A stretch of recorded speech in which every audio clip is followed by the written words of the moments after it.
La nuit semble avoir été bonne, le petit déjeuner a été pris et il est déjà temps ce vendredi matin de plier bagages pour ces 12 adolescents et leurs accompagnateurs de la Maison de la Culture et des Loisirs de Gérardmer qui toute cette semaine ont dormi sous la tente, comme ici sur l'aire de bivouac du club de canoë-kayak de Golbey-Épinal-Saint-Nabord, l'un des partenaires de ce séjour vacances baptisé la Caravane Fluviale et qui revêtait, il est vrai, un caractère tout à la fois sportif, écologique et citoyen.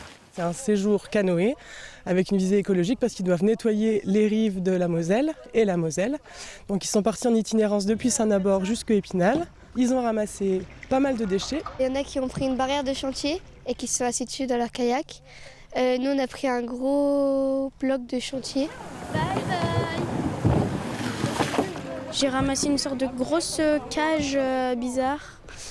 Des câbles électriques, des canettes, enfin plutôt plein de trucs comme ça. C'est intéressant, important et aussi ça fait aussi passer un peu un message. Avec pour autres partenaires le SICOVAD et le syndicat mixte Moselle-Amont, cette colo-écolo d'une semaine organisée pour les 10-14 ans a également permis de développer des valeurs de cohésion et d'entraide. Il a fallu aussi pousser les canoës ou les tirer. Ils sont sortis plus souvent, ils ont moins pagayé et puis ils ont poussé les canoës. Mais c'est aussi ça qui est chouette parce qu'ils s'adaptent. Ça leur apprend à s'entraider et à se dépasser.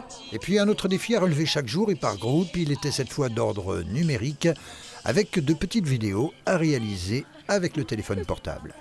Nous on a choisi par exemple de créer une musique avec une chorégraphie. Et il y avait d'autres choses comme faire un film d'horreur sur la Moselle, voilà. Ils n'ont pas tous été réalisés parce qu'on n'était pas assez. Mais du coup, tout le monde a fait des choses différentes, mais un peu sur le même thème, donc c'était bien. Des petites vidéos qui n'en feront plus qu'une, projetées ce vendredi 17 juillet à partir de 18h à la MCL Géromoise. Quant aux déchets, pour les plus lourds et encombrants, ils ont été laissés sur place et au bon soin des services techniques de la ville d'Épinal. Le reste, ce sont les ados qui les ont acheminés à la déchetterie de Razimont pour la peser. Verdict, plus de 142 kilos. De quoi être fier du résultat.